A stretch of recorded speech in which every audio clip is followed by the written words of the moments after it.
phone's recording. Okay. 5, 4, 3, 2, 1. Okay. Hello and welcome to another episode of Faith with Flavor. We are so excited that you joined us today. And today we have a lot to talk about, so I'm just going to get right into it. This is our second episode of our Faith with Flavor Ministries podcast, and I'm so thankful that you're here because we have an exciting guest in store for you. And she is an entrepreneur, she's a mom, she's a wife, but she's also a woman who has been through some really hard things. And she was able to overcome those things by the grace of God. And so we're going to learn how Helen Ramirez was able to overcome some of life's most hardest challenges because of her faith and trust in Jesus Christ. And we're also going to learn about her entrepreneur journey and how she got to where she is today. But before that, with this podcast, Faith with Flavor is the place to be to season and encourage your faith. And I made a promise to you guys that I was going to start each and every podcast with a scripture.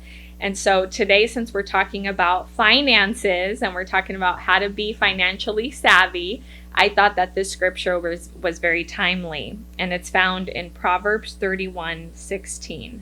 It says, "She considers a field and buys it. Out of her earnings, she plants a vineyard." And I thought it was so fitting for Helen because Helen is one of those women who is able to stretch her finances, stretch her money. And I have personally walked with her through some of those things. And so it's an honor for you to be here, Helen, on the show. It's an honor to be on your show. And thank you so much for being here and for just being open and willing to share your story and just what God has brought you out of. So we're going to go ahead and get right into it. And what I love about you, Helen, is you're one of those people that when you go through things, you do it with the utmost grace. And it's something that's so remarkable to watch because I think sometimes, when you go through a trial, it really brings you down and it really takes everything out of you. But when you're able to walk through a trial with grace, with faith in God, with trust, I think that's when you're able to come out on top. And that's exactly what you did. But before we get into that, Helen, let's just, there's people that are meeting you for the very first time. So why don't you give us a little bit of background story about who you are? Okay, great. Well, great to be on your podcast. I appreciate you welcoming me on your podcast as well. My name is Helen Ramirez. I have 2 beautiful kids, 7 and 9, and I also have an angel baby. I am happily married with my husband, 11 years now. I am in the financial service industry. I am in real estate as well. I've been an entrepreneur since I was 20 years old now. So that's a little bit about me. Yeah. That's amazing. 20 years old. Yes. And, the life of an entrepreneur is really difficult at times. Absolutely. What would you tell someone who is on that entrepreneur journey and is struggling with finding the motivation to get up every day and do what they do? That's a great question because when I was 20 years old, I felt like there was nothing to fight for, like in the entrepreneur realm of things, but I always had the end in mind. Like, I think there's a lot of people on my platform that started in their 20s and they didn't make it. They didn't stay 1, 2, 3 years, 10 years, 15 years, right? And the reason why is because I think you're so focused on what's going on today rather than what's the outcome. What could possibly happen if you do stick it out. You own your time, you have flexibility, you could be a mom and a businesswoman at the same time, right? Mm-hmm. So for me, what really motivated me is I would always focus on the future rather than focus on what's going on right now. That's so good because now is very important. And what caused you to get into financial services? That's another great question. So when I was younger, my mom is a single mom.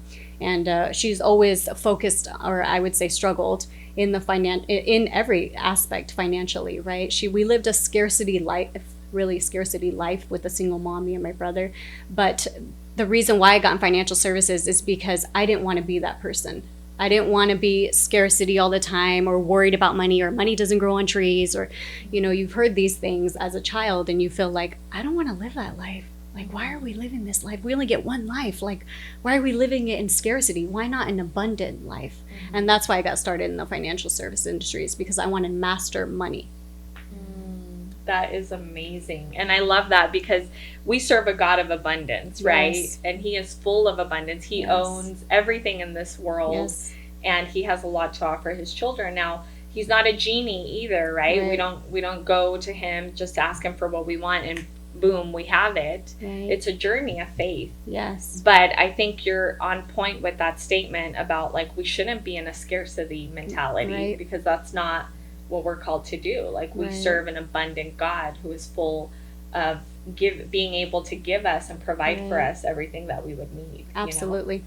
And I think, when you reach a certain level of success financially, like, doesn't money just highlight who you already are? Would Absolutely. you say that? Absolutely. You're able to do so many things with money. I mean, not only the part of money of actually giving back or having, the life that you deserve, but also what you could teach others about money.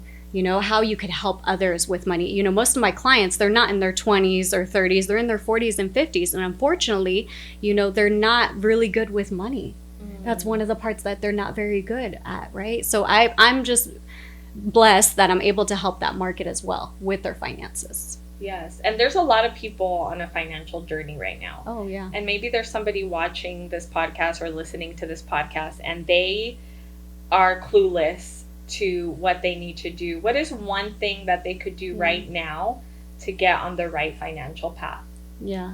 I think a lot of people, unfortunately, struggle with money, right? Just based on my experience. But the one thing that I would say to focus on, what I focused on when I was 20 years old, is develop a habit of saving money. Develop a habit of saving money, because that could follow you for the rest of your life.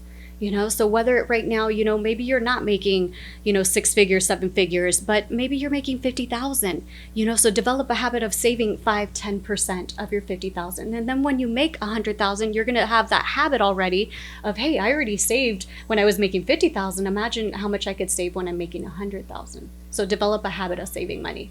I love that. And that's also biblical, because, we should be saving money. We shouldn't be owing people anything. The Bible talks about, owe no man nothing except to love them. So our only calling is to owe them love. That's it. Not owe them money, not owe them anything else. And a lot of people, unfortunately, especially here in America, find themselves in a lot of financial debt. Absolutely. Yes. And what about, like, owning a home? Like, is that something that should still be a goal? Because, I mean, look at the market, especially here in California. It's crazy. But I know that a lot of people still believe in having the American dream, owning their own home. Yeah. Do you think that should still be a financial goal? I absolutely do. In my opinion, I do. Because here's the thing, Donna. When we are, let's say, in our 50s or 60s, what's going to differentiate, right, us from individuals that actually don't have their finances together and aren't able to retire is having the stability of a home. Have you seen rents recently? Yes. Are they going up or down? Up. Constantly. Especially here in California. Yes, for sure. They're constantly going up. So imagine this. Would you rather be the person that's still renting in your 50s and 60s, or the person that owns their home by 50 and 60 years old? So I absolutely think you should own your home. And another thing is, as crazy as it is in 2024, house prices are high, interest rates are high. Imagine in 2050. Do you think it's going to be any lower? No. Absolutely not. Well, and we're always, just kind of guessing what the market is going to look like. We really don't know, but at least like with a mortgage payment, it doesn't change if you have a fixed rate, right? Exactly. From my understanding. Yes, absolutely. And you're building equity, which is important, and it brings me back to another point about, having a diversified portfolio. Do you think that's important? You know what? I'm kind of like, I'm in between this one, okay? So here's where I stand. I think you should diversify in terms of like maybe 2-3 different ways of building money, but I don't think you need 8 to 10 ways to build money. Okay. I don't. Yeah. So you think between 2 or 3, that should you'll be fine. And why do you feel that? I feel that way because I see some people are building, they're stretching themselves too thin, and they're doing so much where they're not succeeding in just 1 or 2 accounts. You're not succeeding at all because you're focused in so many areas. I I agree with that because you know what? I think people do that also with social media.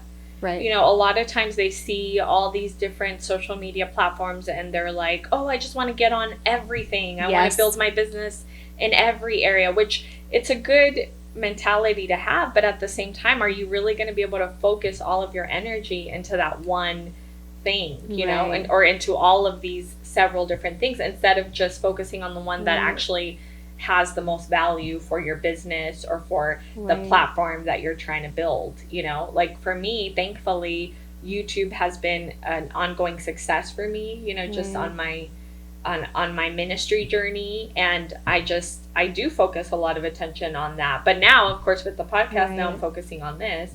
What about you? What do you focus on? Let's talk about some of your investments.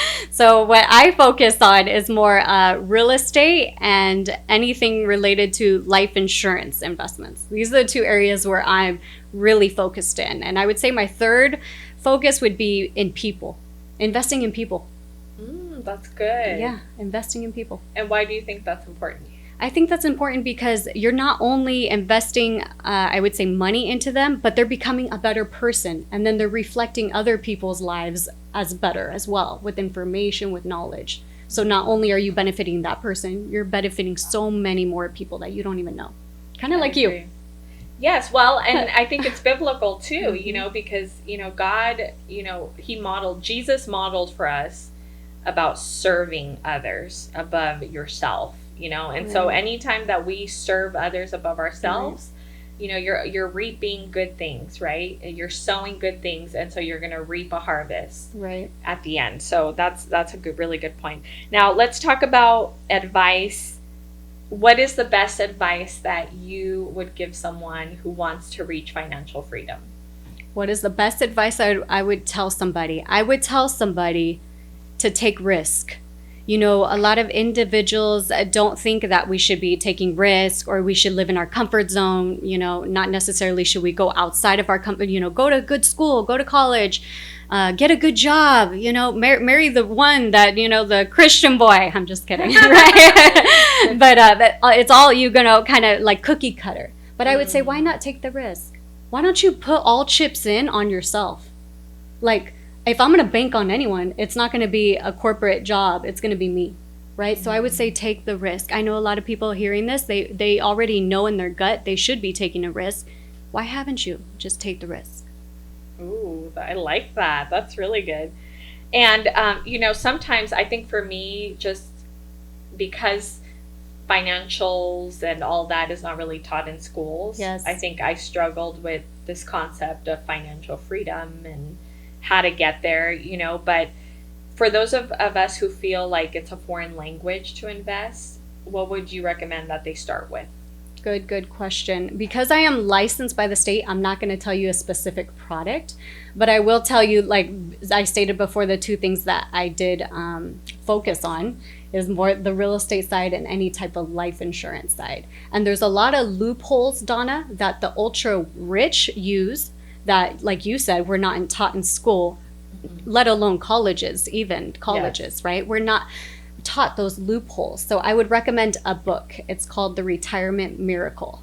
Retirement Miracle. Good. Thank you for Read that book, and it will change your mindset about saving and investing money. Okay. Definitely on my to-do list for sure. Now, let's talk about your faith journey. You know, how does your faith affect your finances? So my faith, I think unlike a lot of people, is I put my faith in everything. Okay, so I put my faith in that phone call I'm about to make, in that business I'm about to start. I put my faith in every step of the way. I think a lot of us, you know, maybe subconsciously, we take our faith out and we just put it in, you know, relationships or in our marriages and our children, but we don't take it to work. We don't take it, you know, I'm going to make this phone call and I'm going to nail this phone call. I'm going to make this phone call happen. There's going to be a result after this phone call. So I take my faith wherever I go. Okay. And when did your faith journey start, Helen? So my faith journey, this question, you know me 20 years, right? For those of us watching who don't know you. Yes, absolutely. Well, even Donna doesn't know the answer to this. When she asked me, when I thought of this question, I'm thinking of like, where did it start? And it started at a very young age. You know, my mom and dad did not go to church. They didn't pray in front of us, you know. So I wasn't exposed to God at a very young age until my older sister Charity moved in to our home, and she read the Bible to her kids. And she read the Bible to her kids, and I was always so drawn to it. I would always sit with them and want more. And her kids are like, you know, playing toys. They're not really engaging. And I'm 5 years old, and I'm like, who is this Noah guy, right? Like, who are these characters? I was so into it. And then after that, I would say my friendships, a lot of my friendships, including you, have drawn me so close to God. And of course, the things that happen into my life too, right? Drawn me closer to God. Which we're going to get into in just a bit. Yes. But I want us to like really paint a picture for our audience and talk a little bit about what life was growing up for you. So you already mentioned a few things. You mentioned that you grew up in poverty in a way where your mom struggled. She was a single mom. She had a scarcity mentality. Yes. And now we're seeing how God, you know, started reaching you just even as a little girl. Yes. And so what else happened in your life? What was it like growing up for you? So growing up with a single mom, you know, my dad was an alcoholic. So, you know, obviously she broke that. She saved me and my brother from seeing my father in those terms. And, you know, she worked like 9 to 5. You know, we wouldn't really see my mom. We would see my mom maybe after 6 p.m. Every weekday, and then weekends was mostly for, honestly, just family time, and she had to have a personal love life as well. You know, she's a single mom, so she doesn't want to just be work, and then the weekends, take care of kids, you know. So she did have a boyfriend at the time as well. But my childhood wasn't, I would say, it wasn't something that I would want for my children.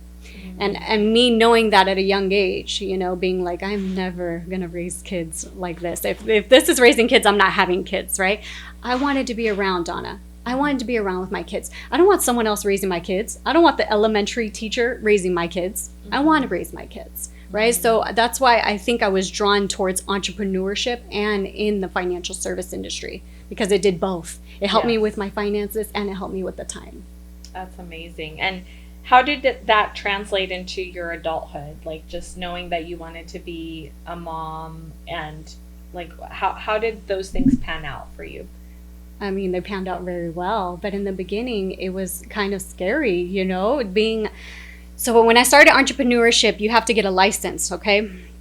I couldn't pass the license, right? I couldn't pass the exam for over a year. So during that year, I'm not getting paid.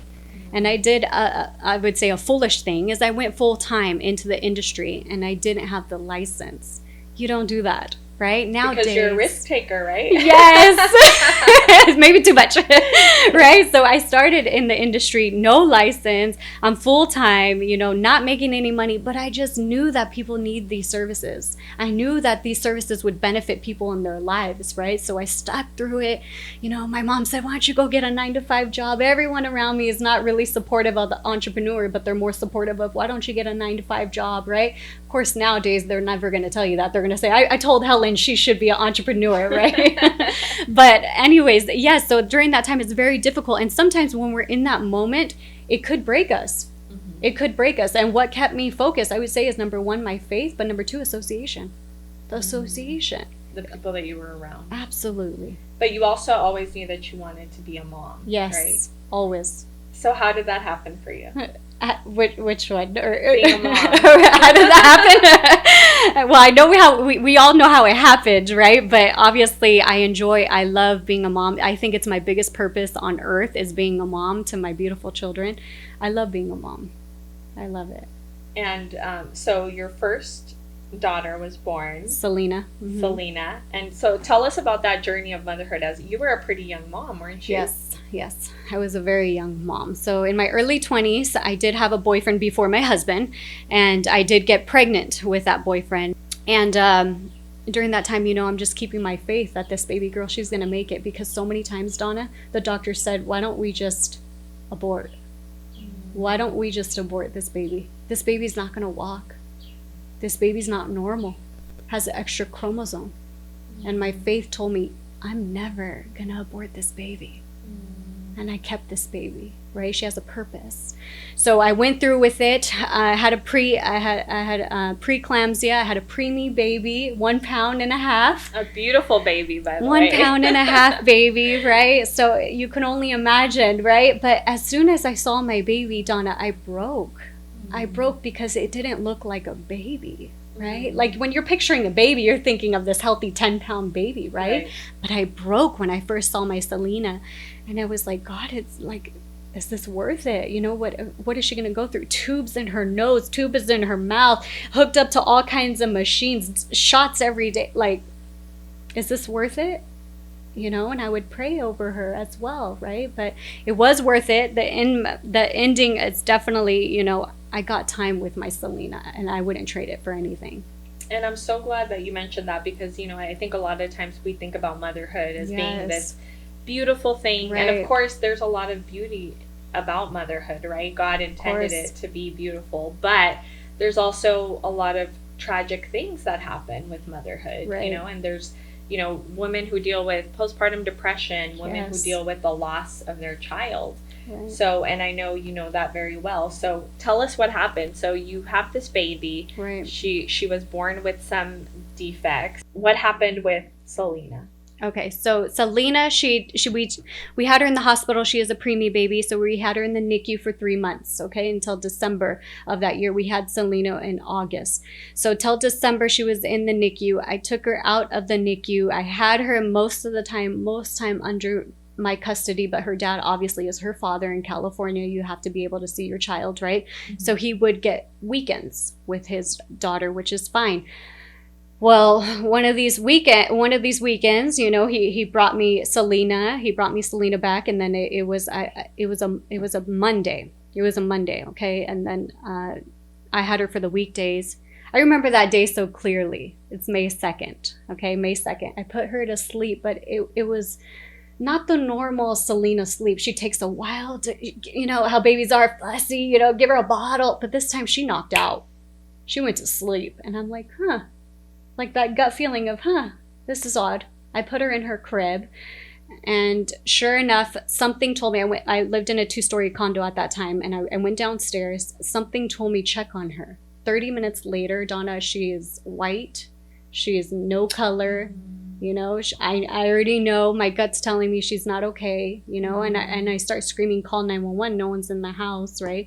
So I call 911. My phone is dying. I'm charging the phone. I'm trying to charge it and call 911. And they're just saying, did you do CPR? Did you do CPR? And I mean, at this point, I'm just kind of like, she's not alive. She's not moving. She's white, you know? So I start trying to do CPR. The firemen were there within, I would say, 5 minutes of my phone call. They were there so quickly, you know, they were so helpful. Shout out to Orange County firemen. They were so helpful. They made me feel so comfortable in the situation that I was in as well. And we went to the hospital, and they declared her death that night. Yeah. And I will never forget that day either. Yes. It's hard to talk about, but I think it's important to talk about it, because I know that there's other women out there who have dealt with the loss of a child. And this was a really dark time in your life. Absolutely. From what I remember, Helen. Yes. How did you overcome this dark time in my life? I would say I've never held so tight into my faith as I did during that time. And the people that I love so much, you know, I had my now husband, I had my boyfriend then, and he would just lift me up and get me out of the headspace of you lost a child, and more into the headspace of I want you here. You're needed here on this earth. You know, to be honest with you, Donna, I'd had very dark thoughts during that time, thoughts of not being on this earth, thoughts of, you know, I'm better off with my Selena in heaven so many times. And how I would, you know, go about that during the day is I would take Tylenol PM during the day and knock out. Yeah, it's really not a positive thing to do, but I had to go through the motion of deal with my loss of a child. No mother has a child thinking, I'm going to lose this child. Mm-hmm. You know, they're nurturers. They want the child to be safe. That was my number one job, is to keep her safe. Yeah. Right. Well, you did. And, you know, I believe that we live in a fallen world, and sometimes really bad things happen to really good people. And you were an amazing mom, Helen. Thank you. I want you to know that. And, you know, I just think that unfortunately, because we live in this sinful, fallen world, these horrible things happen. But, you know, I will always remember Selena as the beautiful, bright light that she was. And she brought so much light to all of us. I mean, just holding this child, this baby girl, would brighten up your day. And, you know, I know that she's in heaven with Jesus, you know, just roaming in the streets of gold and knowing that she is safe, which is what you always wanted for her. Absolutely. But what would you tell a mom who maybe lost a child too and is listening to this podcast, and she feels so down and out, so hopeless? She feels guilty because maybe she feels like she could have prevented the death of her child. Right. What would you tell her so that she can overcome this sadness, this, you know, maybe she's dealing with the same dark thoughts that you had. Right. What would you tell her? Would you just look into that camera? Absolutely. So I would tell her, my heart knows your heart. And you know what? Instead of thinking of the sadness and the grieving, think about the happiness. I'm grateful I had those 8 months and 2 days with my baby girl. And whether you had, 2 days with your child or 2 months with your child, it's a blessing that you were the parent of that child. You were able to enjoy that time with that child and honor their name. Honor their name. Live an abundant life. Take the risk. They're not here, so it's basically like you have to live for 2 people now. This is how, in my opinion, how I think. It's like, why do I max out? Why do I want to be a better mom? Why do I want to be a better spouse, a businesswoman? It's because I'm honoring Selena's name. That's what I would tell you. Amen. Thank you so much for that. I know you help so many women. And of course, sweetie. You have always been someone that I truly admired because of your tenacity for life and how, I mean, this girl is so positive. Even on her worst days, you would never know what she's going through because she just really wants everyone to feel that faith and that inspiration around her. And she's an inspiration to all of us that know her and love her. So thank you so much. And thank you. I want to end on a positive note. And I want to remind all of you that are watching this podcast or listening to this podcast that God has a plan and a purpose for everyone. God had a plan for Selena. Yes. God has a plan for every single person that is born. And I just love Psalm 139, verses 13 through 15. It says, "For you created my inmost being. You knit me together in my mother's womb. I praise you because I am fearfully and wonderfully made. Your works are wonderful. I know that full well. My frame was not hidden from you when I was made in the secret place, when I was woven together in the depths of the earth." And I truly believe with all of my heart that God doesn't make any mistakes. And whoever is supposed to be here is supposed to be here. None of us are an accident. None of us are born just because. Each and every one of us are born because God has a special purpose and a plan for our lives. So thank you so much for just sharing about Selena with us and sharing about your faith journey and just everything that made you the woman that you are today. You're such an inspiration.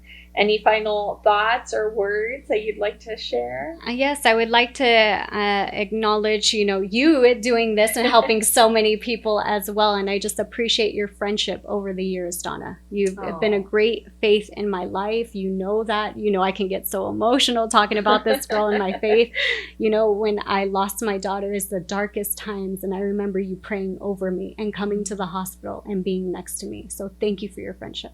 Oh, of course. It's my honor and privilege to know you and to be there for you. And it was so hard even for me, like just sharing this with you guys, like walking one of my best friends through such a horrible tragedy. It's never easy, but we're better together, right? Yes. We're better being there for each other, and carrying each other's burdens, as the Bible talks about. And so that's what a good friend does, and I don't think that I'm anything special. I just think that I know if I was in that situation, I'd I want someone to do that for me. And so that's what I tried to do for Helen. And I'm just so glad that you're here. I'm grateful too. Thank you. Thank you for being here. Of course. And I just want to share just this final thought. You know, if this show has blessed you in any way, I'd love for you to share it with someone. Maybe you know a mom who lost a child and you think that they need this message. Please share the show. And you can follow Helen on social media. She's easy to find under I am Helen Ramirez, right? Yes, absolutely. And stay connected with us. Stay connected with me here on the Faith with Flavor podcast. If you enjoy the show and you wish to contribute to it, please go to faithwithflavor.com and you can make a donation right there on the website. And thank you for being here. May God bless you and keep you. And thank you so much for watching. God bless.